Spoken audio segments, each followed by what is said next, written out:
yung main dito sa tuhod. Main tuhod. Ano nangyari? Yung isang gabi. Ito lang? Oo. Kahakbang akong gano'n sa kama na. Biglang parang may umila. Tapos May humila? Oo, parang may nahihila. Yan yung sinasabi kong pwedeng itsipa lang. Kunyari, di ba nakahiga tayo sa kama? Or parang ginanon nyo, tapos parang na-dislocate yung loob. Parang may, nung itinapak nyo, parang nalumpo, parang may umihipit sa loob. Isipa nyo lang yan yung araw na yun. Sinipa ako nga eh. Tapos nawala naman. Tapos bababa ako dyan o nagtakbo-takbo. Pag pineras ako, parang umihila pa rin. Tapos hindi ko naman masakit. Sinipa ko nawala yung sakit, tapos nagtakbo-takbo ka. Dapat nirest nyo man lang, kasi nawala na nga eh. Inanon nyo naman. Nawala na. Parang pag-feel ko kasi, parang may nahipit lang. Parang gano'n ang Oo, kasi gano'n lang. Oo. Madali lang yan kung sakali. Sige, higa ka dyan. Kubarin mo yung shoes mo. Pero nasipa mo na to, umepective. Oo. Lagi naman, minsan gano'n din ang ginagawa ko. Kasi minsan naglalarong basketball ganyan. Yun naman talaga yung tinuturo ko na yun, kita nyo may ano. Pero ang problema, siyempre, may ibang ginawa si sir, hindi mo na ipinahinga.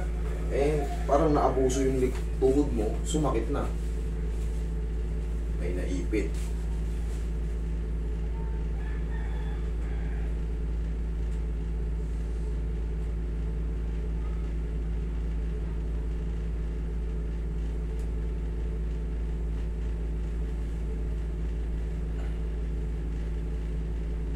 Mayroon na pala kayong ano sir eh, arthritis eh. Arthritis? Oo, yan. Pagka ganyan, yung parang may mga buhangin na sa loob, parang nagkikil. Parang may grinder sa loob. Pagka ganyan, pag pina-check up nyo yan, pina-x-ray nyo yan, lalabas yan, osteoarthritis yan. Oo, maniwala kayo sa akin pagka ganyan. Oo, kabilaan na eh. Kaya naman pala eh. Pero ito, mawawala yung sakit nito. Pero yung ganito, pag nararamdaman yun, parang sumasayad na yung buto sa buto. Maaaring malimitahan na yung pagtupik niya. Pero, ganito man siya, pero ang mahalaga, magagamit mo. Okay yun kung magiging consequence ito pag ayan o. Yan ang mawawala. Ginanya ko masakit. Roy, marker mo, tingnan mo, tatanggalin ko yan. Yan ang mawawala pag in-adjust ko yan. Oh. Ito mo, kumikindat si sir. Sakit magkakalitin na. Oh, ngayon ha. Oh. Ulit. Oh. Kumikindat talaga dito. Wala, dito. Dito, sa buong paikot, yan. Pero itong may marker na yan, toing! Okay, yan ang tatanggalin natin. Nakita nyo, inigiyasan ko ha.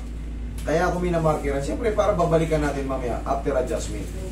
Kung ganun pa rin mararamdaman niya. Yayanigin lang yan kasi nga may naipit sa gitna. Tulak-tulak lang.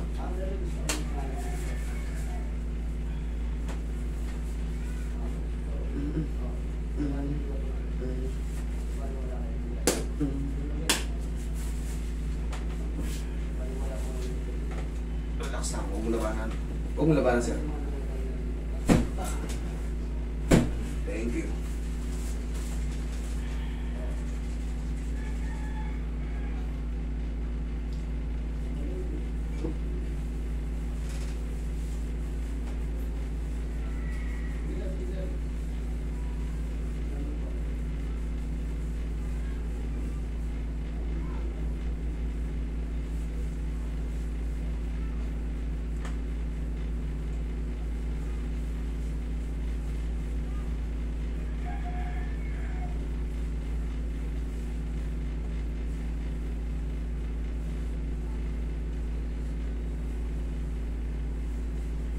Paano nyo?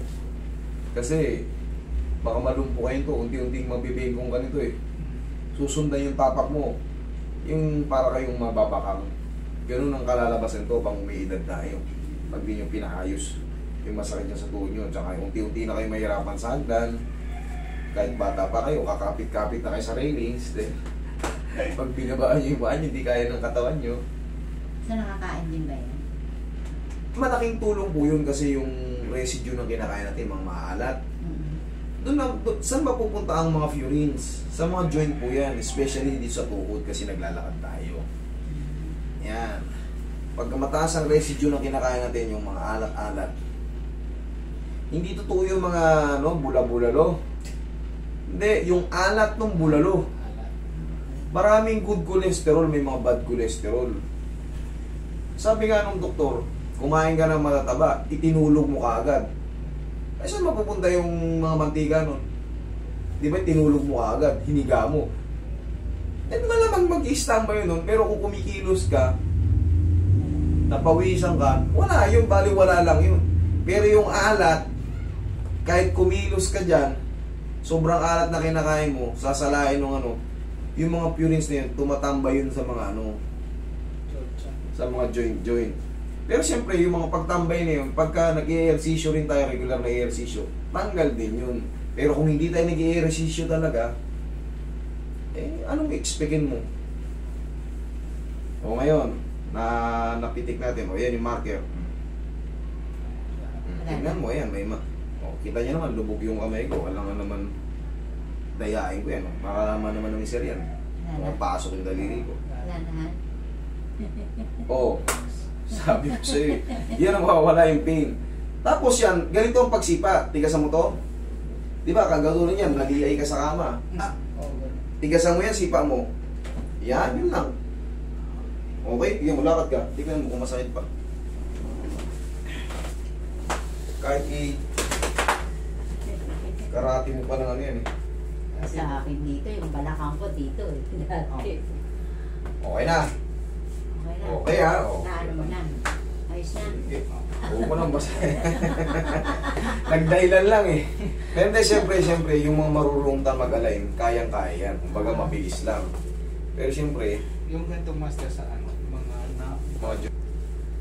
pantay. Tapos yung mga technique na kasama dito, sa mga joint, pwedeng pau. Tapos yung pag-massage, maganda yung marunong yung dadali.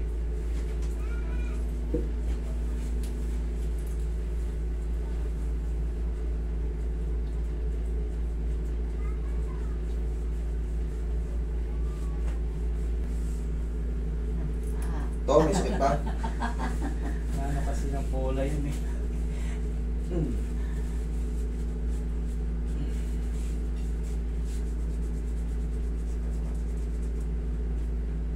Binigay lang kasi sa akin ng hipag ko yung address. Kaya na yan.